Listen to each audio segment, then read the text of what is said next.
जय हिंद। आज के सेशन में आप सभी का स्वागत है। स्वच्छ भारत मिशन लर मोड में कहूँ तो यही हमारी सुबह की नींद का दुश्मन है ना। स्वच्छ भारत का इरादा, उसके बाद आँख खुल जाती है। या जिस दिन ड्राइवर किसी शादी से होकर आया है तो फिर तो वो अपने मन पसंदीदा गाना ही चलाएगा, गाड़ी वाला आया घर से कचरा निकाल। ये तो हो गई लाइटर मोड की बात। अब कुछ सीरियस मोड पे बात करते हैं कि कभी आपने सोचा है कि ये गाड़ी वाला इस कचरे को कलेक्ट करने के बाद कहाँ लेकर जाता है, वहाँ क्या प्रोसेस किया जाता है और प्रोसेस करने के बाद फाइनल प्रोडक्ट क्या बनता है, इसका पर्पस क्या है कलेक्शन का। इसके बारे में हम थ्योरेटिकल पोर्शन को तो कवर करेंगे ही करेंगे, कुछ मैं अपने व्यक्तिगत अनुभव को भी आपके साथ शेयर करना चाहूँगा। जैसे आप लोगों की गवर्नमेंट जॉब लगती है तो गवर्नमेंट आप लोगों की कैपेसिटी बिल्डिंग ट्रेनिंग करवाती है ना, कहीं कहीं जगह सेंटर्स में भेज करके। तो ऐसी हमारी ट्रेनिंग के लिए भेजा गया था हमको अहमदाबाद यानी गुजरात में और हैदराबाद में। तो वहाँ साइट विज़िट हम लोग को करना था, तो हम लोग वहाँ गए भी थे। काफ़ी बड़ा प्लांट था। तो वो जब वो कीवर्ड आएगा जिसके बारे में मैं डिस्कस करना चाह रहा हूँ, वो आगे आएगा इस सेशन में, तब हम उसके बारे में डिस्कस करेंगे। ये सेशन मुख्य रूप से दो चीज़ों पर फोकस रहेगा। स्वच्छ भारत मिशन ग्रामीण यानी कि SBMG और इसका प्रमुख उपघटक जिसे आप सब स्कीम या उप कार्यक्रम कह सकते हैं, ये है गोवर्धन।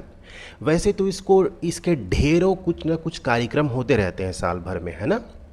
जैसे आपने देखा होगा कि साल में हमारे यहाँ स्वच्छता की रैंकिंग डिसाइड होती है हर सिटीज़ की, तो वो एक समझिए इसका उपघटक है या कार्यक्रम है ना।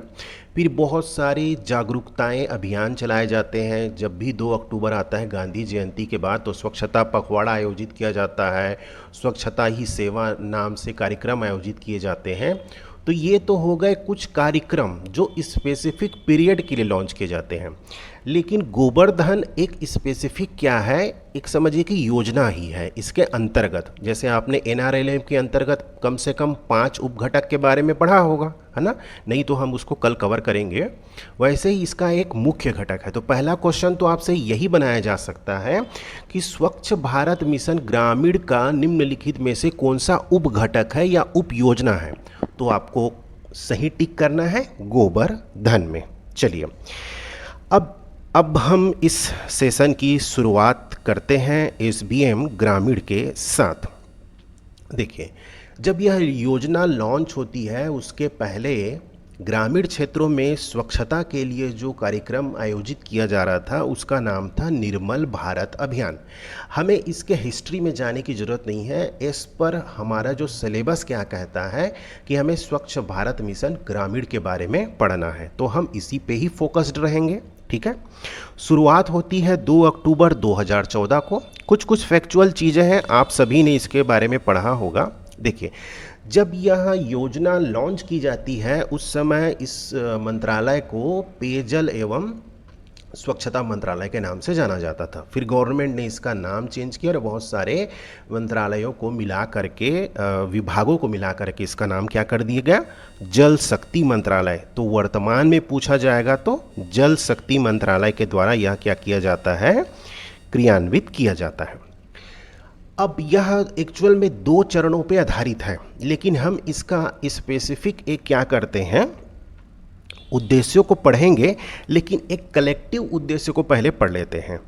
पहला उद्देश्य क्या है, भारत को खुले में शौच से मुक्त बनाना, यानी कि ओपन डेफिकेशन फ्री, जिसे हम ODF कहते हैं, है ना। ओपन डेफिकेशन फ्री, खुले में शौच से मुक्त, ये हो गया पहला उद्देश्य। विभिन्न समुदायों को पंचायती राज संस्थानों को स्वच्छता अपनाने हेतु प्रेरित करना। भाई, विभिन्न समुदाय, हमारे जन समुदायों की बात की जा रही है, और पंचायती राज जो भी संस्थाएं हैं पंचायत के स्तर पर, उनको प्रेरित करना है।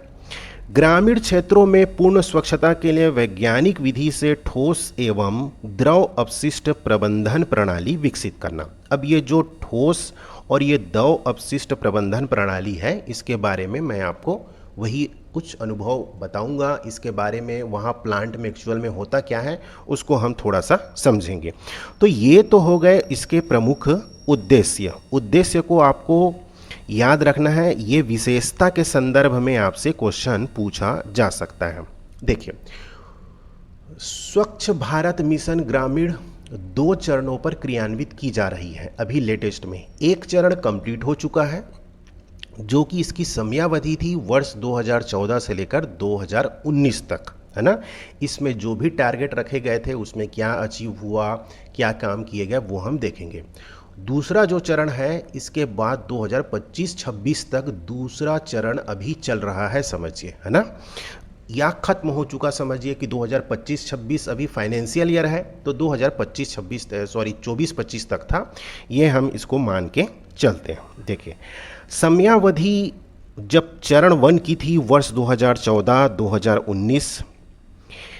अब यहाँ पे बात की गई व्यक्तिगत शौचालय निर्माण को मुख्य रूप से फोकस रखा गया, क्योंकि घरों में शौचालय थे नहीं, महिलाओं को घर के बाहर जाना पड़ रहा था, तो बहुत सारी उनको शारीरिक दिक्कतें होती थी, मानसिक दिक्कतें होती थी और असुरक्षा की भावना होती थी। तो गवर्नमेंट ने सबसे पहले फोकस किया व्यक्तिगत निजी शौचालय। इसमें गवर्नमेंट ने 5 वर्षों के भीतर लगभग 100 मिलियन से अधिक व्यक्तिगत घरेलू शौचालयों का निर्माण किया। भाई, हम कुछ भी टारगेट को अचीव करना चाहेंगे तो सबसे पहली शुरुआत छोटे स्तर से करते हैं, है ना। गांव के स्तर को ODF बनाने के लिए पहले हमें घर के स्तर पे काम करना होगा। तो हमने क्या किया, सबसे पहले व्यक्तिगत घरेलू शौचालय का निर्माण किया। अब ये कुछ फैक्ट है जो आपसे पूछा जा सकता है कि वर्ष 2014 में जहां 39% स्वच्छता का कवरेज था जब इसको स्टार्ट किया गया था, परिणाम यह हुआ कि वर्ष 2019 तक गवर्नमेंट कहती है कि हमने 100% स्वच्छता का कवरेज प्राप्त कर लिया, है ना। दैट मीन्स लोगों को क्या करना, स्वच्छता के बारे में बताना, जागरूक करना। इसके पहले तो इन सब चीज़ों की बात ही नहीं होती थी, है ना। तो क्या करना कि गवर्नमेंट बोलती है कि हमने 100% स्वच्छता का कवरेज इससे प्राप्त किया है। ये हुआ, ये जो डेटा है ये बहुत ही इम्पोर्टेंट है। अब जब व्यक्तिगत शौचालय हम बना रहे थे तो उसमें कौन सी पात्रता रखी गई थी, तो सिंपल सी एक पात्रता रखी गई थी कि कोई भी ग्रामीण परिवार जिसके पास व्यक्तिगत शौचालय नहीं है वह इसके पात्र होंगे, है ना। आमतौर पर देखेंगे ग्रामीण क्षेत्रों में बड़े बड़े मकान समझिए कि बने होते थे, लेकिन उसमें क्या होता था, शौचालय नहीं होता था। बहुत सारी पुरानी ये समझिए कि रूढ़िवादी सोच भी थी बहुत ज़्यादा, है ना। कई लोगों के अलग अलग तर्क भी सामने आए कि भाई हम खेतों में ही जाते हैं तो हमारा पेट अच्छे से साफ़ होता है, इसलिए क्या करते हैं, हम इस शौचालय का यूज़ नहीं करते। तो ऐसे अजीबो गरीब तर्क सामने आते थे। तो उस समय ये होता था कि अपने पैसे से बनाना पड़ता था, तो लोग उससे थोड़ा सा कतराते थे। अब ये हुआ कि भाई अब गवर्नमेंट फ्री में बना रही है, गवर्नमेंट जो पैसे देकर बना रही है तो फ्री में बनेगा। तो सिंपल सी पात्रता रखी गई कि भाई जिसके घर में भी शौचालय नहीं है आप उस योजना के पात्र हैं। उपलब्धि जब इसकी सामने आई कि 2019 में लगभग भारत के 6 लाख से ज़्यादा गांवों को खुले में शौच से मुक्त किया गया, मतलब 6 लाख प्लस गांवों को ODF घोषित किया गया। अब SBM जो ग्रामीण था उसका प्रथम चरण का प्रभाव क्या हुआ। गवर्नमेंट ने कहा कि 2014 के मुकाबले 2019 में डायरिया से 3 लाख मौतें टाली गई, ये SBM का प्रभाव हुआ।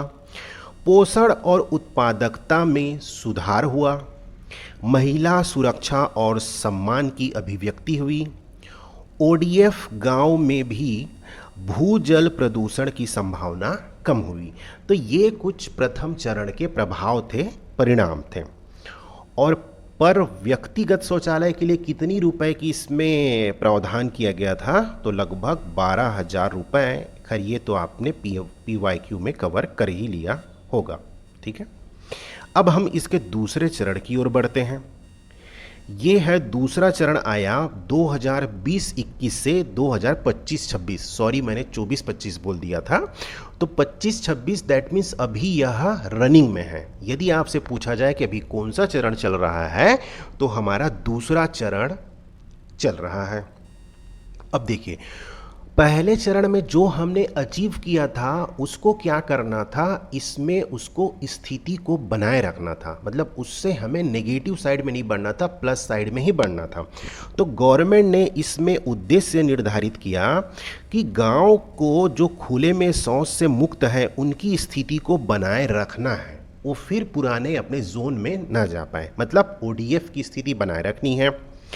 ठोस एवं तरल अपशिष्ट प्रबंधन गतिविधियों के माध्यम से ग्रामीण क्षेत्रों में स्वच्छता के स्तर में सुधार लाना था और गांवों को ODF प्लस बनाना था। देखिए, अब हमने ODF जो रखा था उसका ये मान के चलिए कि जब भी असेसमेंट करने के लिए आते हैं, आपने पंचायत मूवी देखी होगी है ना, उसमें कैसे असेसमेंट करने के लिए आते हैं कि देखते हैं कि कोई बाहर में शौचालय तो नहीं कर रहा है, तो इसमें क्या क्राइटेरिया तय की जाती है कि दिन के समय यदि खुले में शौच करते हुए नहीं पाया जाता तो उसको ODF घोषित किया जाता है। रात के समय नहीं, कीवर्ड को समझिए, दिन के समय। दिन के समय कोई भी अगर खुले में शौच करते हुए नहीं पाया जाता उस गांव में, या फिर उसके अवशेष नहीं होते, ताजे अवशेष, तो हम क्या समझते हैं कि भाई ये गांव ODF हो चुका है, उनको सबको देखा जाता है, ठीक है।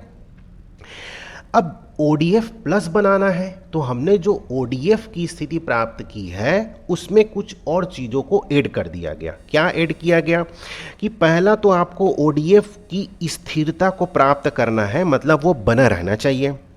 दूसरा यहाँ पे कहा गया कि ठोस अपशिष्ट प्रबंधन के लिए वहाँ पे कुछ प्रयास किए गए हों। तरल अपशिष्ट प्रबंधन से संबंधित और दृश्य स्वच्छता। अब हम इन तीनों कीवर्डों को एक एक करके समझते हैं। देखिए, ठोस अपशिष्ट प्रबंधन मतलब सॉलिड वेस्ट मैनेजमेंट, SWM। ये क्या होता है, जो भी आपके घर के यहाँ से गाड़ी जब कचरा इकट्ठा करके ले जाती है तो वो सबको एक जगह इकट्ठा करती है, जिसको हम क्या करते हैं, सॉलिड वेस्ट मैनेजमेंट प्लांट, इस प्लांट में लेकर जाती है ना। अब जब इन ढेर सारे कचरे आते हैं तो फिर उन कचरों को अलग अलग किया जाता है। पहले चरण में बड़ी बड़ी मशीनें होती हैं, हैदराबाद में हमने देखा था काफ़ी बड़ी बड़ी मशीनें उसमें लगाई गई थी।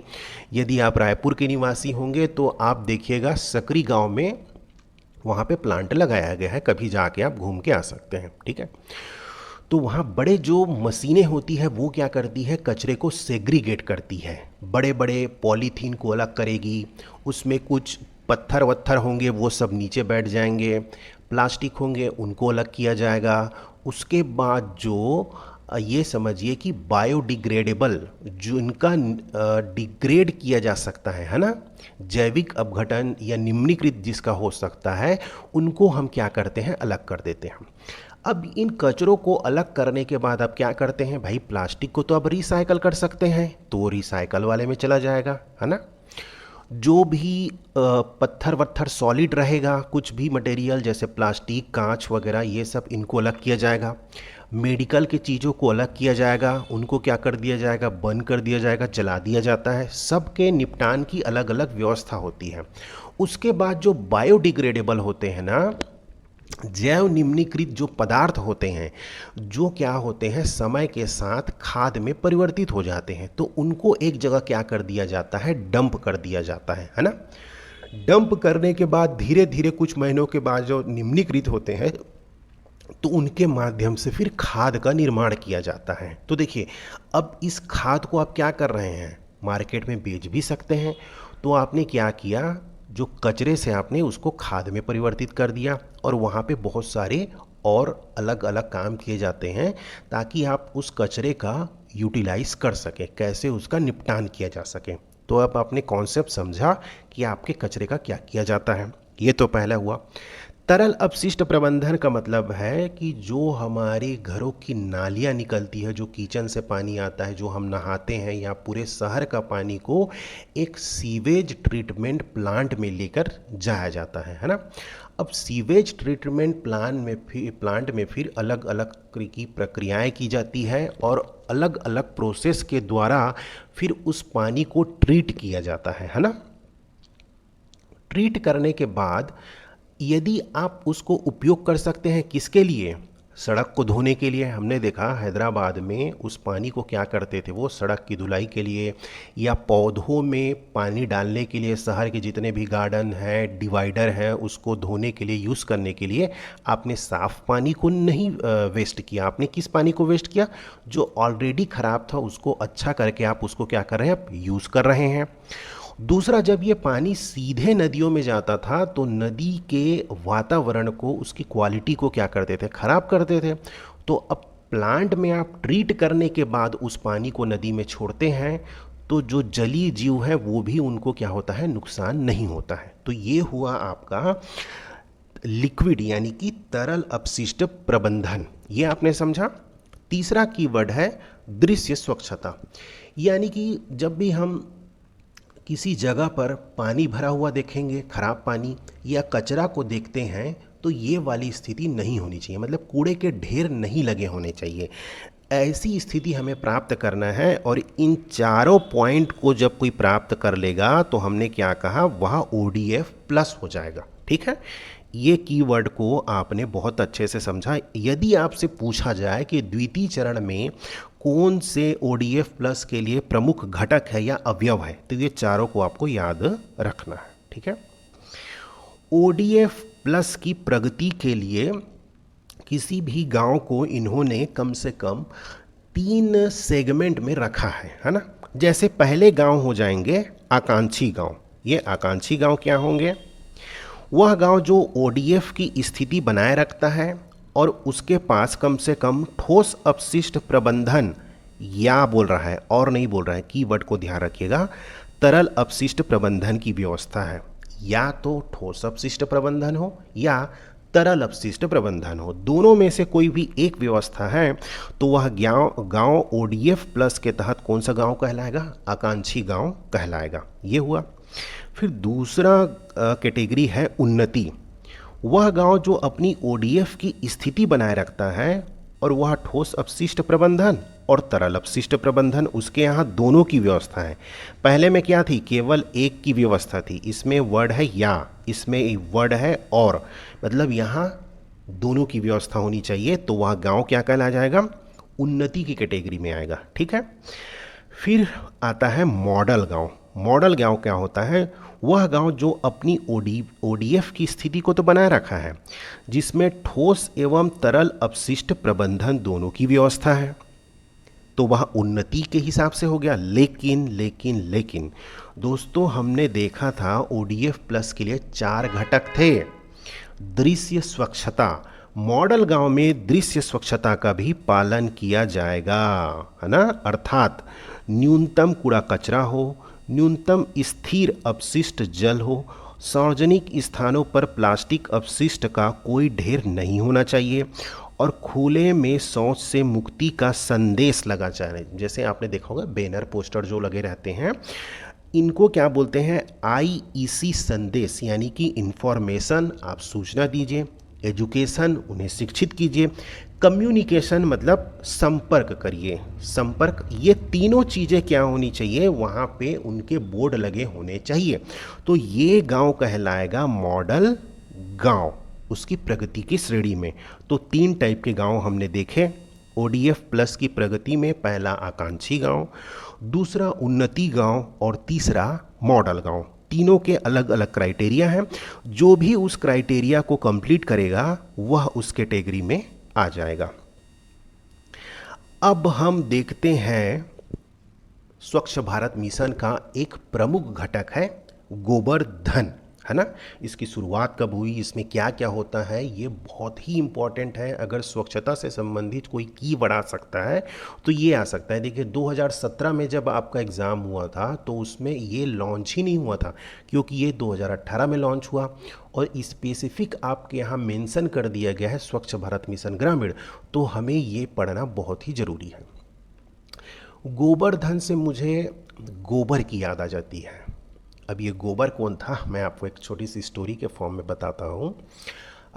यूपीएससी प्रिपरेशन के दौरान जब मेरा ऑप्शनल सब्जेक्ट था हिंदी साहित्य, तो उसमें गोदान पढ़ने का मुझे मौका मिला।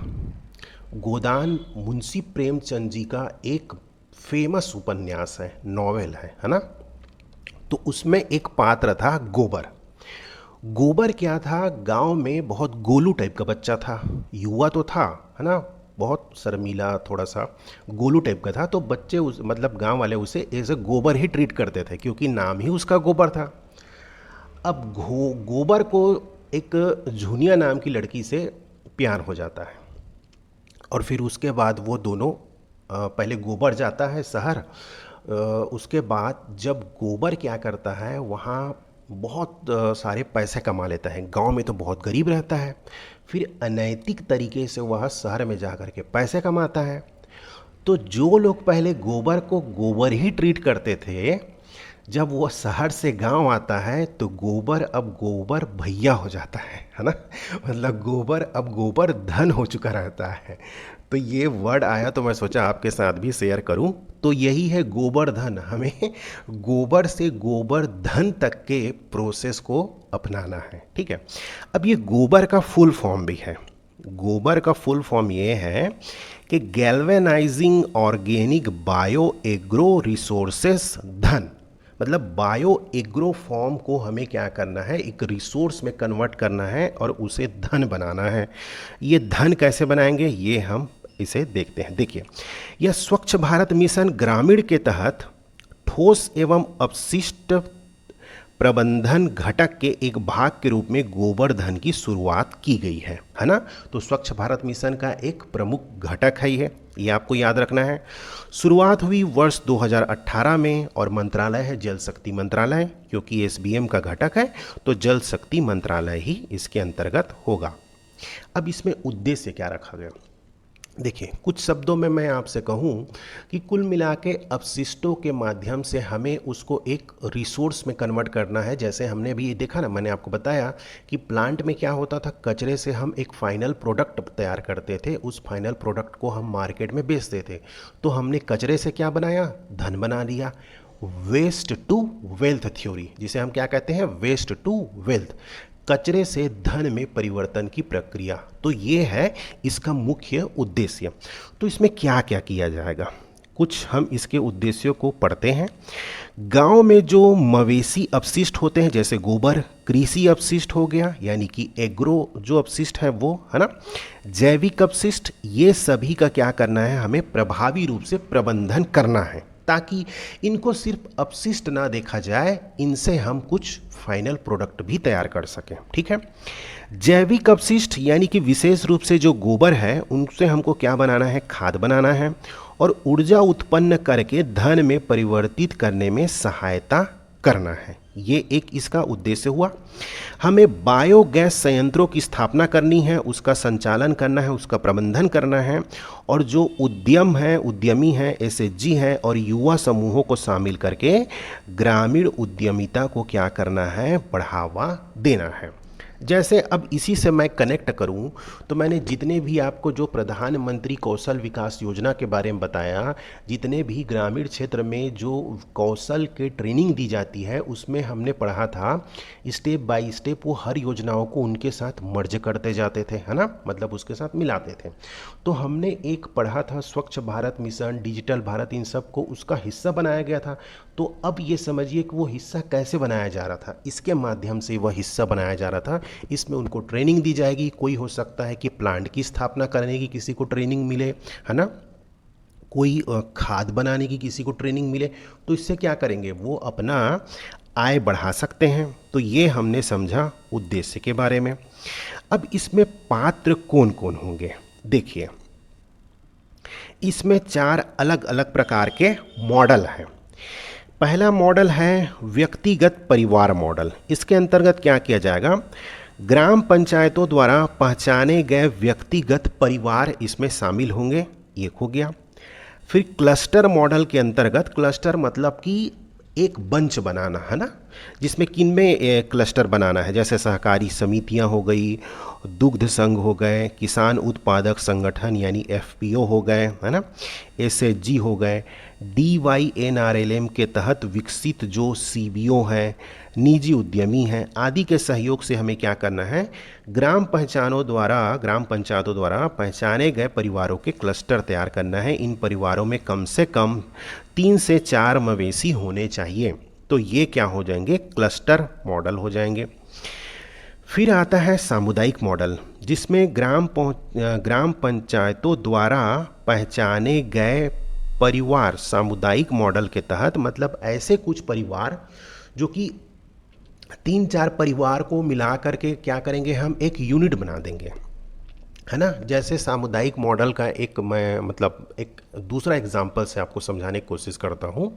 जैसे आपने देखा होगा स्वच्छ भारत मिशन के तहत ही बस स्टैंड, रेलवे स्टेशन, बहुत सारे जो मार्केट है उसमें क्या बनाए जाते हैं, सार्वजनिक शौचालय, ठीक है, ये समझा। लेकिन कुछ जो बस्तियां होती हैं जिसमें लगभग एक प्रकार के ही लोग रहते हैं, है ना, बड़े बड़े आप शहरों में देखेंगे तो कुछ जैसे कुछ सेम प्रकार के जो काम करने वाले होते हैं ना, लगभग उनका रोजगार एक प्रकार का ही होता है ना, तो वो लगभग एक जगह में ही रहते हैं।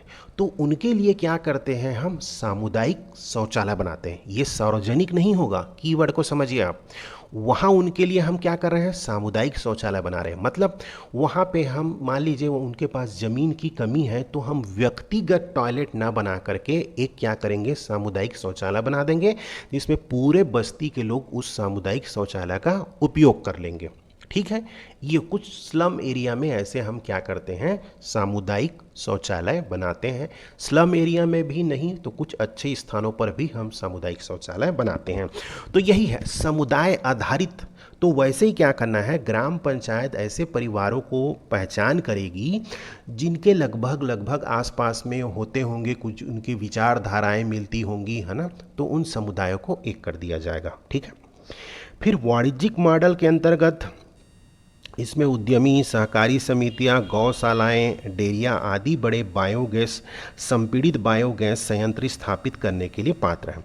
भाई डेयरी है, डेयरी के पास बहुत ज़्यादा उनके पास गोबर का उत्पादन होगा, है ना, गौमूत्र का उत्पादन होगा, तो उससे वो क्या करेंगे, उससे वो बायोगैस बना सकते हैं। तो उनको क्या किया जाएगा, चयनित किया जाएगा।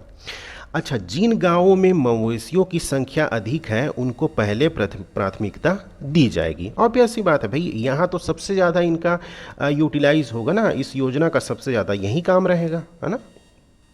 देखिए अब इसमें जो घरेलू घर में जो बनाए जाएंगे बायोगैस संयंत्र, प्रत्येक चिन्हित घर में 2 घन मीटर क्षमता के बायोगैस संयंत्र स्थापित किए जाएंगे।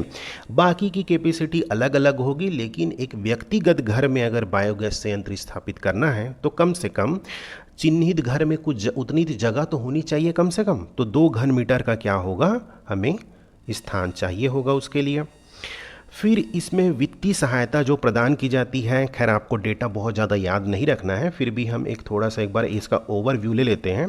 ये जैसे ये संख्या जनसंख्या आधारित है, जो 150 है, 300, 500 और 500 से अधिक परिवार वाली ग्राम पंचायतों के लिए क्रमशः 7 लाख, 12 लाख रुपए, 15 लाख रुपए, 20 लाख रुपए दिए जाएंगे। ये मॉडल ए ग्राम हो गया, ठीक है। फिर मॉडल बी जो एसएचजी फेडरेशन है, इनको जो पैसा दिया जाएगा तो उसके लिए भी सेम क्राइटेरिया है, और इसके लिए क्या किया जाएगा, वही 7 लाख, 12 लाख, 15 लाख और 20 लाख रुपए का उनको वित्तीय सहायता दी जाएगी।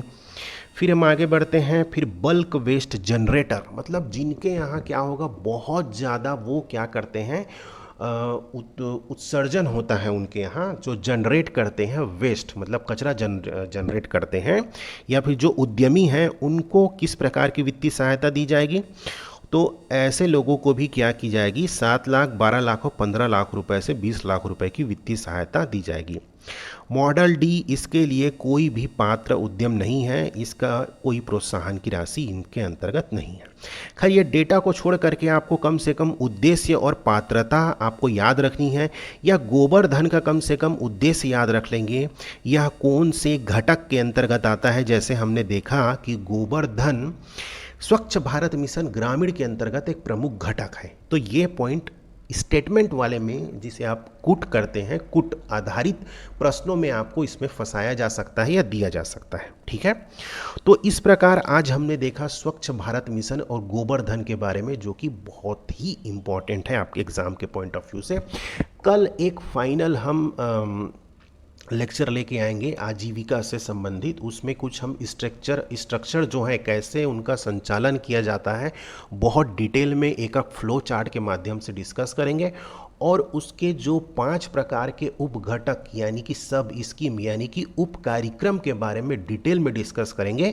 ये दोनों से क्वेश्चन बनने की संभावना होती है। बाकी तो आप बहुत ज़्यादा उसके बारे में फैक्चुअल चीज़ें समझते हैं, जानते हैं, मेरे ख्याल से आपने पढ़ा भी होगा, लेकिन हम उसका थोड़ा सा इन 2 चीज़ों का मैं चाहता हूं एक बार आपके साथ डिटेल्ड डिस्कशन कर लूं, नहीं तो मैं खुद भी सेटिस्फाई नहीं हो पाऊंगा कि मैंने उस चीज़ के साथ न्याय नहीं कर पाया। तो हम NRLM के साथ न्याय करेंगे, उसके बाद हम फिर आपके MCQs वाले क्वेश्चन में आगे बढ़ेंगे।